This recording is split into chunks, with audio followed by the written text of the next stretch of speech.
మాజీ మంత్రి Harish రావుపై MLA Kadiyam Srihari fire అయ్యారు. ప్రజల్లో అయోమయం సృష్టించడమే హరీష్ రావు పని, ఆధారం లేని ఆరోపణలు చేయడంలో హరీష్ రావు దిట్ట అంటూ విమర్శించారు. 10 ఏళ్ల బీఆర్ఎస్ పాలనలో విపరీతమైన దోపిడీ జరిగిందని చెబుతున్న కవిత ఆరోపణలకు హరీష్ రావు జవాబు చెప్పాలని అడిగారు. ఆధారాలు లేని ఆరోపణలు చేయడంలో దిట్ట హరీష్ రావు గారు కానీ, ఆ మాటకు వస్తే బీఆర్ఎస్ కానీ ఆధారాలు లేకుండా ఆరోపణలు చేసి ప్రజల్లో కొంత అయోమయాన్ని సృష్టించాలనేది వాళ్ళ ప్రయత్నం.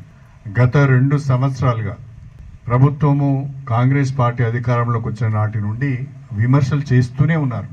గత 10 సంవత్సరాల బీఆర్ఎస్ పాలనలో విపరీతమైన దోపిడీ జరిగింది అని స్వయంగా కల్వకుంట్ల కవిత జిల్లాల పర్యటనలో చెప్తున్నారు.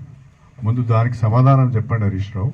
మీకు 100 ఎకరాల ఫామ్ హౌస్ ఉందని, మీరు వరంగల్ సూపర్ స్పెషాలిటీ హాస్పిటల్లో 1100 కోట్ల ఎస్టిమేట్ను 1700 కోట్లకు పెంచారు అని చెప్పి మీ పైన స్పష్టమైన ఆరోపణ కవిత చేసింది.